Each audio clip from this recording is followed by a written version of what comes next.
Венера, білесіңбі, міне Прибалтика илләрендә, мәселен Рига шәһәрен алыйк, Рига шәһәрендә қыш көне, мәселен декабрь айының бірінші күнін алсақ та қар күп яуа. Үзім күрдім. Махсус барып қарадым, Рига шәһәрендә қар яуа. Біздегі төслеме? Біздегі төсле қар бик күп яуа. Қар үйімнәре бүтін жерге толған, ләкин аяқ астында ул юк. Қарны әйтем. Шулай жылым әлі? Үріп барамы? Юк. Аны һәр даим чистартып торалар. Бізге де олардан үрнәк оласыдыр олмас. Әміне білесің ме? Сен қарап тұрам да, мына сенің бетіңі әгер де бір нәрсе біле қопласам, сен әкетлерде бар бет, көрінмей тұрған кіші человек невидимка, мына шындайға өрлесің. Сен шыны білесің ме? Бетіңі қопласам, нендей түске? Нендеге қопласаң да сен көрінмей башлайсың. Білесің ме не үшін? Не үшін? Чөнки синең менә бу ак мотор рияңа свитерың, шушы диван белән кресло белән бер төскә керә. Дөресен әйткәндә, ул рияңа түгел, инде аңа инде 1 елда 2 ай мин алган әйберләрне, яңа әйберләрне шундук киергә яратмыйм. Буларны әйтеп торып кирәкмәсә инде алмас. Әйткәндә алмас. Безнең тапшыруыбыз башланган. Сәлам. Сәлам дустым, хәлләрең ничек? Күрүемчә әйбәт. Әлбәттә инде эфирда 2 кеше бер туктаусыз теләсә нәрсә турында сөйләшә алган вакытта һәр кешенең дә кәефе яхшы булыр дип өметләнәм. Шуңа күрә эфирда Яшьләр тукталышы. Сәлам. Сәлам. Алмаз, білесің ме, статистик мәгълүматларга караганда, яратам шул мәгълүматларны. 90 бу сиңа бик файдалы булыр дип уйлыйм. Менә барлык хыялларның 93%-ын кеше бер атна эчендә тормышка ашыра ала икән. Әмма ни өчендер без барыбыз да әлеге хыялларны гомер буена сузабыз. 93% хыялны дуслар, күз алдыгызга китерәсезме? Димәк, кыскача әйткәндә, 90 тормышында һәр кешенең булган 93% хыялын ел үзенең гомер буена сузмыйча бер атнада эшләп булайм. Әлбәттә. Венер бу бит яңалык түгел. Мин күп кешене беләм, менә үзләренең хыялларының күп процентларын, хәтта 100% дип 99%-ын атна ай эчендә үз тормышының күрсәт миңа шундый кешеләрне, күрсәт әле. Менә мәсәлән, шуларның берсе планнарын чынга гына ашырып калдырмый, үзенең хыялланган, ләкин инде башка дөньяда яки шушы дөньяда уй фикерләре аша уйлап тапкан сүзләрен. Бу бик кыен сөйлисең, инде без дустым белән монда юлыктырып бетердең безне, әйме? Дөресен әйткәндә, әлеге кеше исеме матур, хыяллары матур, хәтта матур хыялларын матур итеп ритмы белән кара яки зәңгәр төстәге каләмнәр белән аппак кагаз битләренә төшерә ала. Кем инде ул? Мин аны беләмме? Син аны әлбәттә беләсең, чөнки аны Булатны белмичә мөмкин түгел. Карыйм әле. Бәлки беләм дәдер.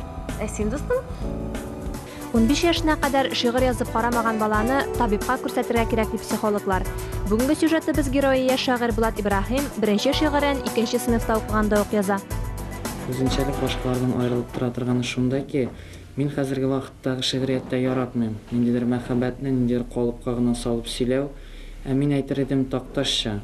Чөнки Такташ әйтә бит, хәзерге шигырьдә дә, безнең шигъриятендә дә мелодиялык булырга тиешти, һәм автор да үзенең нәрсә уйлаганын, үзенең фикерен рифмага туры килмәсә дә әйтеп салырга тиешти, ләкин ул мелодиягә туры килергә тиеш, һәм ул шулай туры киләчәк тә ди. Чөнки чын шагыйрь үзенең күңелендә булганын ул төптәгәл әйтәчәк ди. Булат өчен кагаз каләмнең нинди булуы да мөһим түгел. Бары тик күңелне тырнап торган шигырь генә язылсын. Илһам да үзе генә калгач, кич белән килә икән. Казан Федераль университетының татар филологиясе һәм тарихы факультеты студенты Булат Ибраһим әллүки иҗат түгәрәге җитәкчесе, Тәрәзә татар студентлары газетасы баш мөхәррире, Алтын каләм, шигъри сабан туй конкурслары җиңүчесе, Иделем акчарлыгы конкурсы гран-при иясе дә. Вакыт кысан булган саен эш җайлырак бара ди ул. Укуда да, иҗатта да актив егетне яшьтәшләре дә мактый. Булатның шигырьләре аның бик индивидуаль стильдә. Ул миңа калса, әлбәттә бу минем үз фикерем, башка шигырьләрдән бик нык аерылып тора.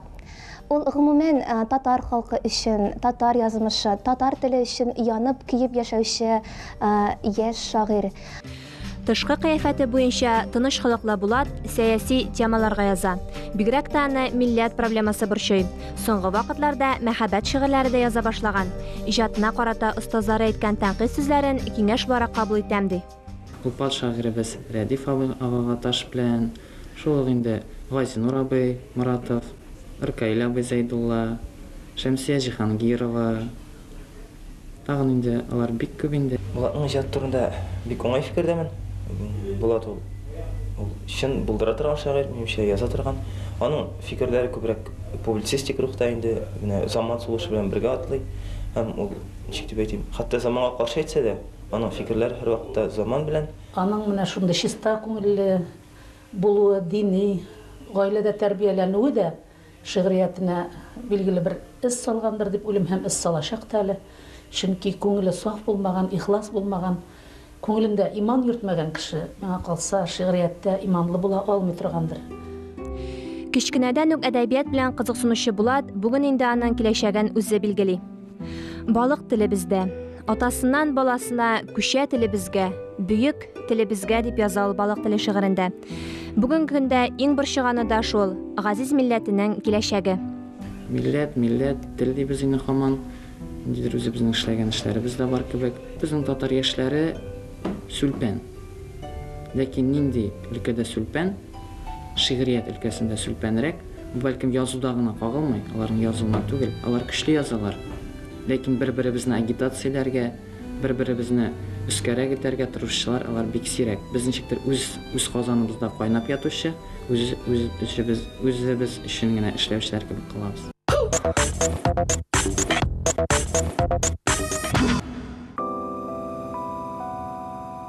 Венера, беләсеңме, иң күп чәчәкләр кемгәләгә һәм кемнәргә аларны бүләк итәләр? Елмаз, моны беләсе юк инде. Әлбәттә, артистларга, телевизион артистларга. Юкмы? Әллә бирмиләр? Бирәләр кайбер чакта. Укытучыларга. Укытучыларның бәйрәмнәре бик күп булмаса да, ләкин аларга бүләк ителгән чәчәкләрнең саны бихисап. Беләсеңме, минемчә Алмаз бу укытучыларга бирә алырдай иң кичкенә, менә безнең яктан аларга бирә алырдай иң кичкенә бүләк. Һәм аны ешрак бирергә кирәк, бәйрәмнәрдә генә түгел, шулай бит. Укытучылар дигәннән укытучы елы үтеп китсә дә, укытучы елындагы ясалып беткән кайбер нәтиҗәләрнең берсенә күз саласы килә. Безнең Яшь ТНВ каналында эшләп килүче мәктәп тапшыру коллективын, редакциясын, алып баручыларын, гомумән шул тапшыруда эшләүчеләрнең барысын да котлыйсым килә. Чөнки алар укытучы елында иң яхшы тапшыру буларак танылдылар. Котлыйм сезне, рәхмәт сезгә. Тулысынча синең белән килешәм. Әфәрин, егетләр, кызлар, сез булдырдыгыз дип әйтергә кирәк. Әфәрин, егетләр, кызлар һәм укытучылар. Нәкъ шундый тагын бер әфәрин укытучы турында безнең киләсе сюжетыбыз.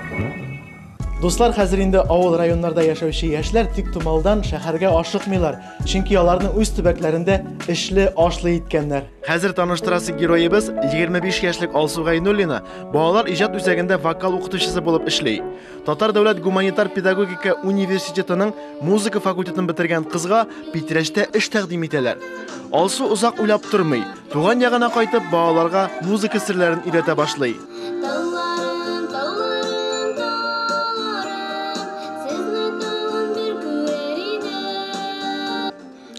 Балалар укытучы апаларның һәр хәрәкәтен отып алып, дөрес җырларга тырышалар. Алсу да аларны рухландырып, мактап укыта. Шуңа да укучылар Алсу апа дип кенә торалар. Миңа укытучыбыз бик ошый. Ул әзрәк усалрак та, әйбәт итеп җырларга өйрәтә. Мин бик моны фестивалена барып, үзем язган шигырьдә 2нче урын алдым. Созвездиеларда катнашканнарым бар, төрле мероприятиеларда. Ул миңа бик ошый. Ул өйрәтә безне разный төрле җырларга, Турцияга да барып кайттык. Менә катнаштык созвездиеларда менә. Алсу күңеленә хуш килгән эш белән мәшгуль, чөнки ул вокал укытучысы булудан тыш үзе дә җырлар яза.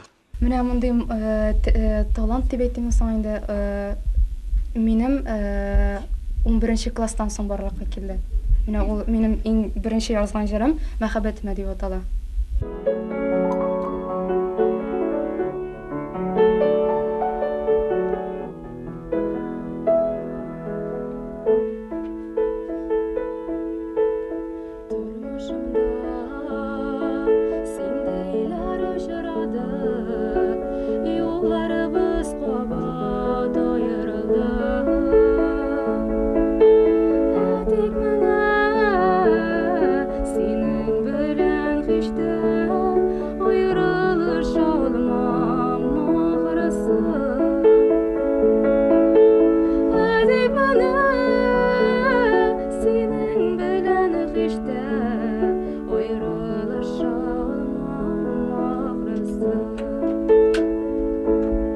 Инде мәктәпне бетергәндә үк ниндидер минем хыялларым бар иде укытучы булырга. Менә Казан дәүләт педагогик университетына кергәчтән, анда да хыялым укып бетереп укытучы булырга иде. Яшь укытучыга төрле бәйгеләрдә алган дипломнар дәртләнеп эшләргә көч бирә, ә өйдә ул җыр-моңга осталыгы белән әти-әнисен сөендерә. Әти-әниләрем бик тә яраталар. Менә бик каты моңланып китсәләр, кызым, әйдә әле уйнап җибәр әле татар халык җырларын дип әйтәләр дигән. Мин уйныйм, бергәләшеп җырлашып утырабыз гаиләдә. Алга таба Алсу Питрәштә яшәп эшләвен дәвам итәргә, музыкаль осталыгын үстерергә тели. Яшьләргә, әгәр туган якта күңелгә хуш килердәй эш булса, кулдан ышкындырмаска киңәш итә. Алмаз, ничек уйлыйсың, менә әлеге рәсемне ясаган вакытта, менә рәссамның кәефе ниндирәк булган икән? Нинди сораулар борчыган нәрсә әйтергә теләгән? Сиңа картина белән ничек уйлыйсың? Сиңа әлеге мәгълүматны озын итеп сөйләргәме яки кыска? Кыска, әлбәттә кыска. Тулысын гына алганда бу натюрморт дип әйтеп була. Менә чәчәкләрне алганда, яфраклар, өстәре артындагы алма, өстәл, төсләр гаммасы белән караганда бу тыныч холыклы, сабыр, яхшы кешегә охшап тора. Дөресен әйткәндә бу шулай. Ләкин менә бу чәчәкләрнең кызыл яфраклары, ярсу кызыл төс, аның вакыт-вакыт ярсып китергә яратучан кызу холыклы, темпераментлы кеше булуын аңлата. Менә алмалар нәрсә турында сөйли алмас? Алмалар аның ашарга ярату турында сөйли. Син каян шулкар күп мәгълүмат беләсең, Алмаз? Дөресен әйткәндә, мин бу рәсемне ясаучы кешенең үзен беләм. Рәсемне ясый башлаганда алма дүртәү иде, ул дүртенчесен алды һәм ашый башлады. Инде рәсемне ясап бетергәндә, ул дүртенче алманы ашап бетерде, өчәү генә калды. Менә безнең киләсе сюжетыбыз геройлары хендмик ясаган вакытта нәрсәләр турында уйлый икән? Кичләрен сиңа күңелсез, буш вакытыңны юк-барга уздырасыңмы? Интернетта утыру артырдымы? Алайса, безгә кушыл. Кул эшләре, менә нәрсә кирәк сиңа. Кул эшләре эшсезлектән иң шәп дару. Һәм бүген без сәхфәбезнең даими консультанты дизайнер Зәйнәп белән ниләр эшләячәкбез? Үткән тапшыруда вәгъдә иткәнчә инде, бүген без җәйге баш киеме бәйләячәкбез.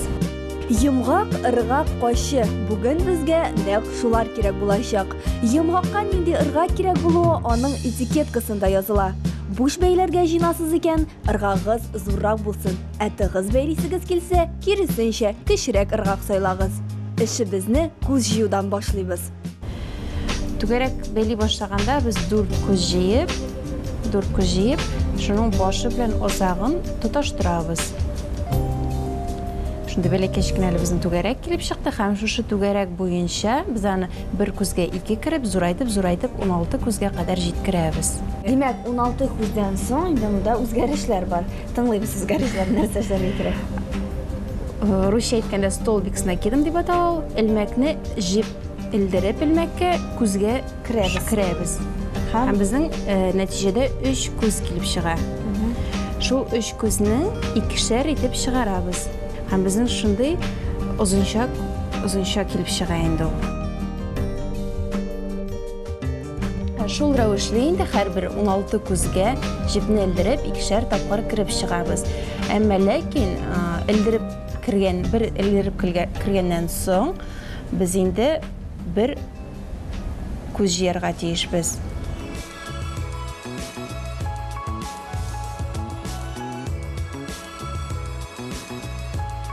Бирәк тыгыз бәйлисең. Менә бәлки айыралардыр тыгыз бәйләүчеләрне һәм инде буш бәйләүчеләрне. Аларга характеристика да биреп буладыр. Тыгыз бәйләүчеләр кырыс кеше дип әйтәләр. Мен кырыс кеше булдым инде. Ә хәзер игътибар, икенче рәткә күчәбез. Бер күзгә 4 тапкыр керергә кирәк һәм икешәр күз арасында аерым бер күз җыярга кирәк. Бу юлы элмәкне 2 элдерелгән күз арасында барлыкка килгән бушлык арасыннан чыгарабыз. Сынлы үзе бөтенләй буш бәйләп ташлады әле. Юмарт кешеләр буш бәйли дигәч. Жәлләм җипне дә. Менә шулайрак килеп чыкты. Нык буш бәйләдем бу юлы. Димәк, ул үзе юмарт кеше. Юмартлана барам, шулай бәйли.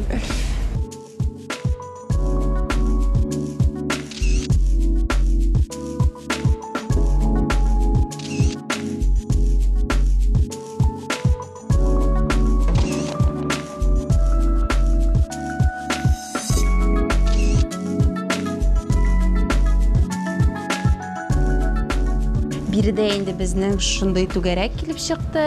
Һәм ул инде аның кырыйлары 16 шундый 3 почмактан тора. Һәм инде безнең түгәрәкне тагын да безгә зурайтырга кирәк. Аны зурайтыр өчен шушы һәрбер 3 почмак арасында без бершәр күз өстәргә мәҗбүрбез. Күрсәтеп узам. Калган элементлар барысы да шулай кала. Шулай итеп инде 16 күздән без бер 2шәр тапкыр кердек 16 күзгә, соннан 4шәр кереп инде һәм һәрбер 3 почмак арасында бершәр күз җыеп, ул безнең шушындай формага килде. Һәм инде үзеңә кирәкчә размерны сайлап, инде бетерүгә якынлашабыз. Бетергәндә инде без элдермичә генә күзләргә кереп 2-3 рәт чыгырга мәҗбүрбез.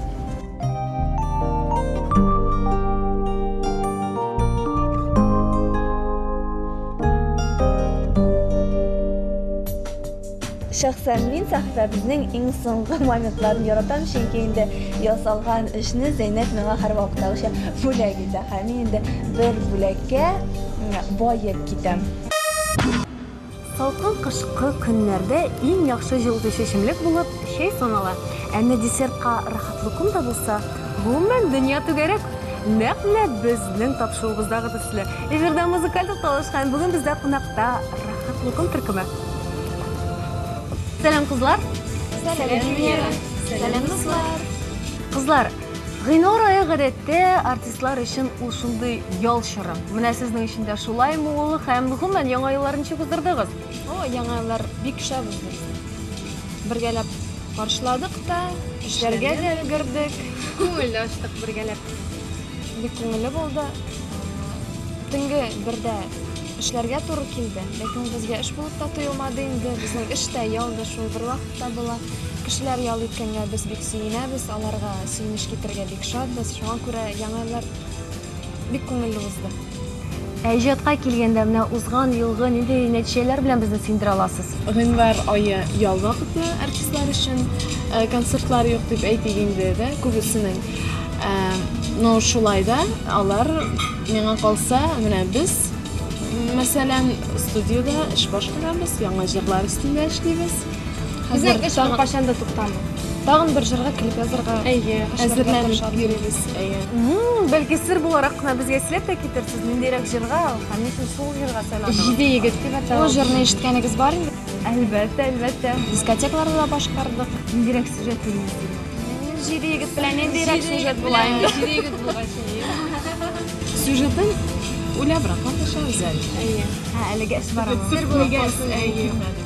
Безнең әлбәттә бу ел бик күп йөрергә туры килде. Төрле шәһәрләрдә булдык. Күп күрдек, үзебезгә яңа шәһәрләр ачтык. Кызлар, менә артистлар өчен кемнәрдер әйтә, башта авыррак диләр. Кайберәүләр инде бер планканы алгач, алга таба менә шуны тоту кыенрак диләр. Сезнең өчен ничегрәк булды? Баштамы менә хәзерме кыенрак эшләргә? Biz birinchi adımlarımızı səhnəyə atлаганда bizə nişigrəkdir менә şitinrək дип әйтсәң була инде. Чөнки без өчәү сәхнәдә без сольный түгел, а трио. Шуның өчен безгә бер-беребезгә килешеп, бер-беребез белән бер төрле образ алып барырга кирәк. Шуның өчен хәзерге вакытта инде ничектер ул менә җайлаштык бер-беребезгә bir-birimizin nişiktir səhnədə anlay başladıq, tuya başladıq, sizə başladıq. Дигән һәрбер без друзиләр белән шулай безнең нидер караш, без бер-беребезне аңлыйбыз. Рима белән дә шулай һәр вакыт Аллага шөкер. Ләкин шуңа да карамастан башлап җибәргән вакытта да, хәзерге вакытта да кыенлыклар барлыкка килә барыбер, чөнки халыкның йөрәген, игътибарын яулап алырга бик кыен. Шул игътибарны өстендә калдыру тагын да кыенрак. Шуның өчен безгә бик күп эшләргә туры килә. Эшләргә туры килгәннән түгел, без шуның өстендә эшлибез дә, эшләячәкбез дә. Менә без эш турында сөйләшәбез, әмма ял вакытына килгәндә сез ничегрәк аны уздырасыз? Хобби дип, бик хобби да түгел инде. Хобби булса бик әбәт булыр иде. Минем мәкәсенкелә шаңгыда шуны. Шаңгы шуай икән, менә кызлар белән сөйләшеп утырган идек, ничектер менә яңа елларны каршылагач, иншалла берсе гыйнвар аенда ял көннәре килеп җиткәч, бергәләшеп җыелып, сөйгән ярларыбызны куллардан сөйрәп, берәр горнолыжный комплекска барып, рәхәтләнеп, ял итеп ашырга дип. Әлеге көнгә һаман барабыз. Сез узган елны берничә клипта төшерергә өлгергән идегез. Менә ничә җырларга төшердегез кызлар, нәкъ халык җырларын сайладыгыз.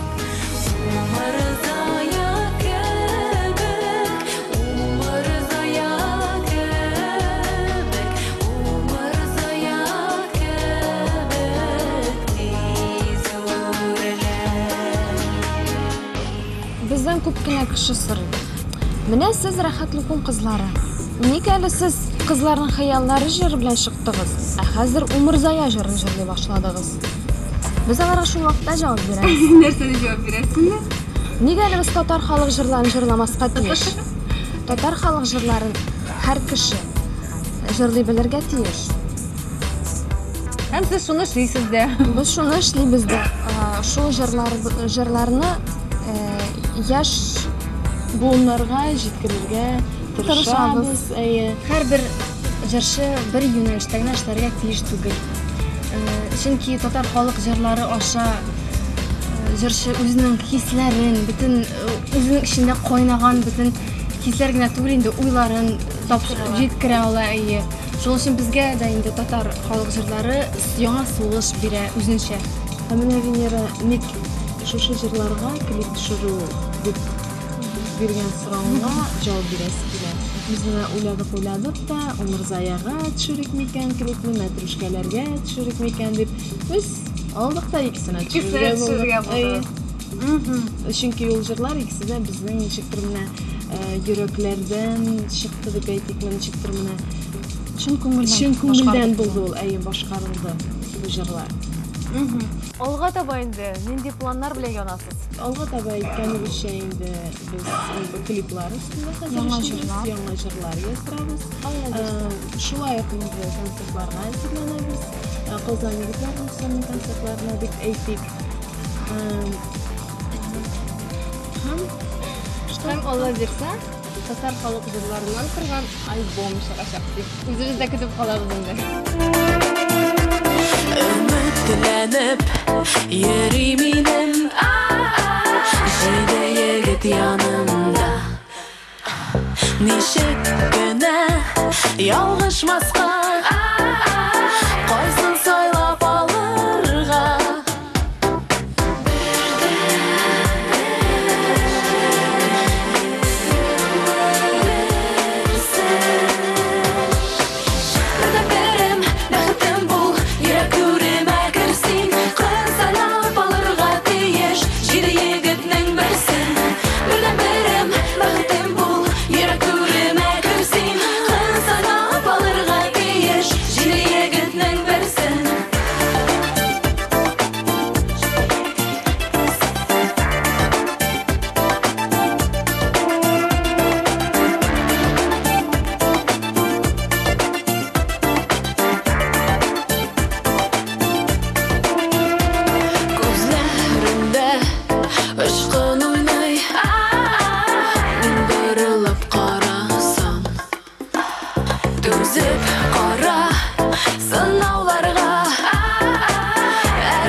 Достым, 30 минутны көзгө каршында да, телевизор каршында да уздырган икән. Ләкин кайсының файдасы күбрәк икәне турында әйтеп торасы да юк. Әйтеп тотырбыз, әмма бүгенге тапшыруыбызда сез үзегезгә файдалы булган киңәшләрне алгансыз дип ышанам. 30 минут дәвамында сезнең белән белмим темасына сөйләшергә яратучы Венера. Һәм миннән аныграк яратучы Алмаз иде. Киләсе очрашуларга кадәр сау бул. Сау бул, дустым.